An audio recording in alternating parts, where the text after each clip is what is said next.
Greetings and welcome to the Transform Podcast. I'm your host, Christopher Anastasio.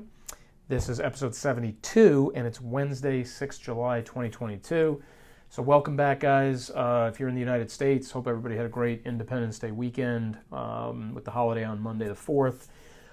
Jumping back into things, guys, just tackling the second half of the year now. Hope everybody's off to a great start with their second half of the year. Probably 2 business days now under the belt for anybody in the States here. I guess if you count the 1st of July, it would be 3. Before we talk about today's topic, I just want to do, as I usually do, a quick little recap of what we published for you last week, kind of give that a plug and encourage you to go back there and check that out. Episode 70, which we published the last day of June, we just talked about mid-year review, talked about taking stock of where your marketing efforts stand, taking stock of how different campaigns are going for you, things like that, and sort of refreshing yourself a little bit from a marketing standpoint, maybe other ones too, as you head into the second half of 2022. If you're anything like me, you probably feel like summertime ends in about 5 minutes. So before you know it, it's going to be September and the fall and the return of all kinds of fall activities. American football, Halloween. Thanksgiving, before you know it, we're raising a glass to 2023. So wanted you guys to kind of get a chance there to take stock of where things are with your business, how your marketing efforts are turning out, things of that nature. Now, episode 71, which we published right before the weekend on July 1st, just kind of philosophized a little bit about the current chatter about TikTok possibly being removed from Apple and Google app stores, what the impact of that could be, whether it's likely to happen or not, and whether you should be doing anything differently if you're already on TikTok in light of that news. So that's a very important one, actually, guys. If you are using TikTok or you were like just about to start using it, I would definitely encourage you to check out episode 71, where I just sort of pontificated for about 12 minutes or so on what that implication would be from TikTok being sort of handled in that manner by the U.S. government. So, and I believe it was, now I'm kind of forgetting off the top of my head, who actually made that request, if it was the FCC, the Federal Communications Director. I can't remember exactly who the official was, but they were appointed back in 2018 and their term runs out in 2023. So, maybe just a change of leadership there would change the outcome on that situation. Okay, guys, let's talk about landing pages, websites, promotions, things of that nature. So what's the difference between a landing page and a website? And I think we might have covered this way, way, way back in the beginning of the podcast. I actually can't remember if it was that far back, just how much we would have gone into this. And I'm just kind of browsing through some of the titles here. But, here's the thing, guys, just as a quick recap before I really get into the thing I want to talk to you about. Is a website is essentially,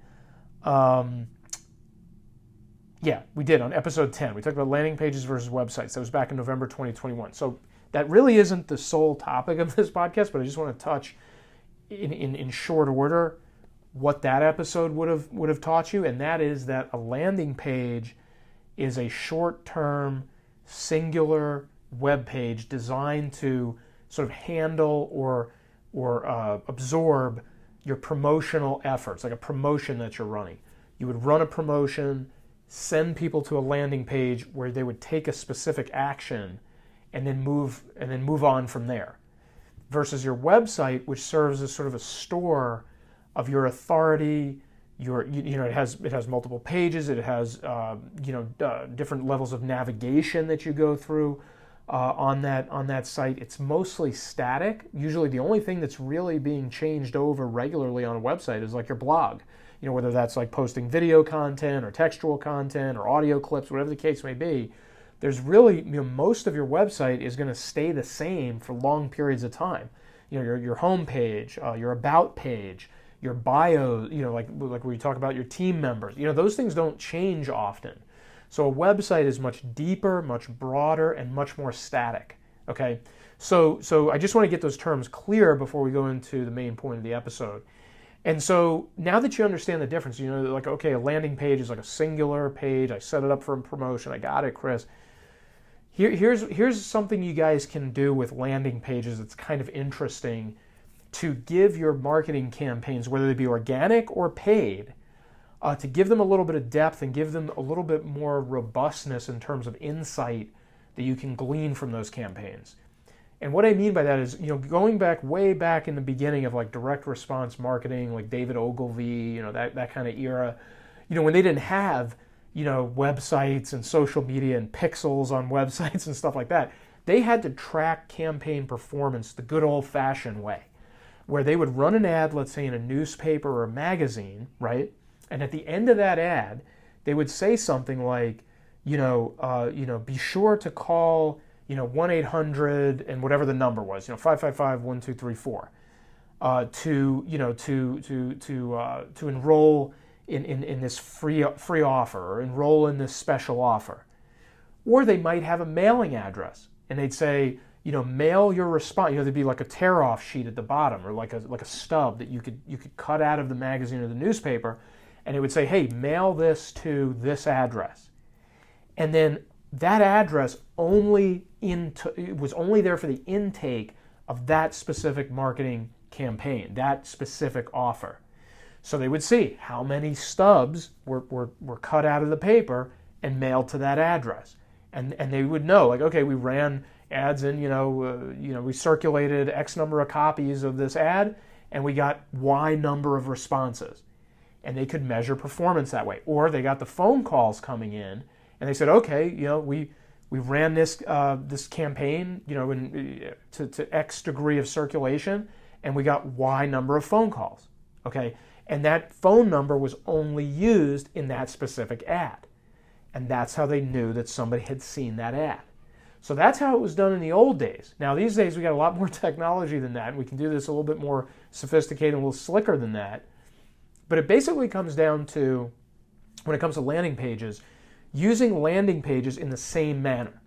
So let's say, again, I usually use finance and taxes and accounting and stuff like that because that's an area I've been familiar with throughout this later stage of my life, this more recent stage of my life.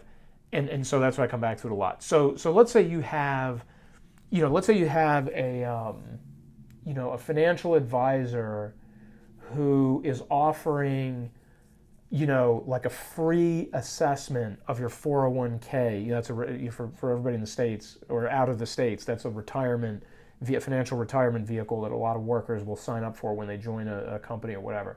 So let's say you wanted to advertise, hey, I'll give you a free assessment of the mixture of stocks and bonds and ETFs and whatever other investments you have in your 401k.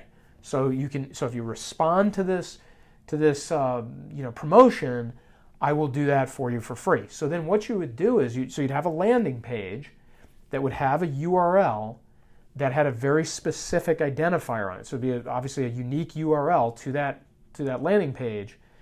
And you would take that URL and you would use that specific URL in your marketing efforts, whether it be paid campaigns where, let's say when you're creating the ad, you insert that unique URL and somebody sees your ad, they click your ad, it brings them to that landing page, and like, oh, okay, I got another click-through from that campaign, and I know people are coming to that landing page. Or you could use it in organic efforts. You could say, okay, I'm setting up, a landing page for this, this free 401k assessment or whatever. And when I post on social media, I'm not going to post a link to my website.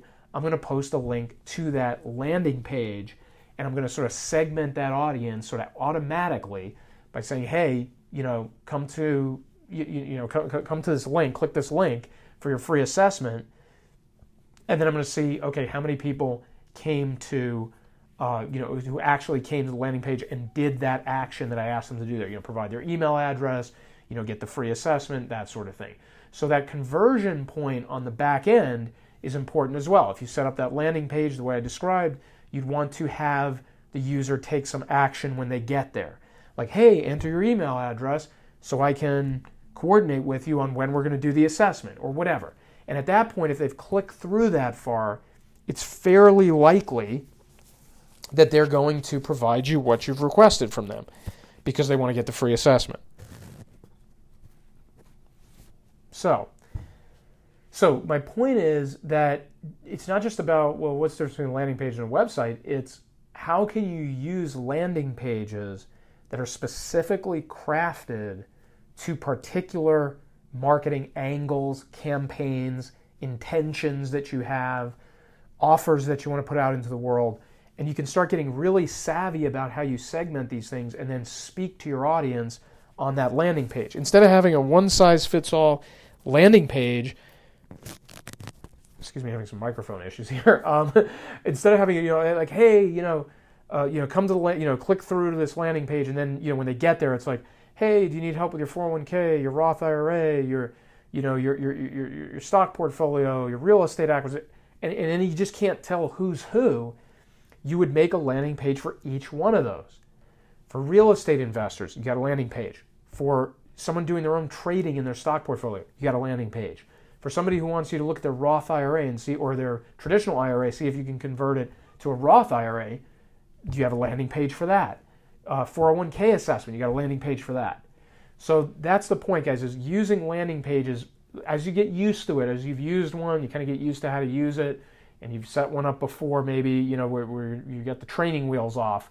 Then you go ahead and say, okay, now I want to start using landing pages to carve out very specific segments of my audience and speak very directly to them on that specific landing page so that their experience is very consistent from front to back. When they see the ad and it mentions Roth IRAs, they come to the landing page and that's all that's mentioned there is looking at their Roth IRA for them and giving them an assessment of that. And the user experience is completely consistent, completely targeted, and completely coherent. Okay? So again, guys, this is a little bit more advanced type stuff. If you guys want to talk to us about this, you want to consult with us about it, of course, we'd be happy to do that. You can reach us on Facebook and LinkedIn at Transform, or come over to the website, transform.com. And we would love to hear from you. We would love to confer with you about what can be done or how we can kind of help you reach these outcomes and these objectives with your marketing campaigns.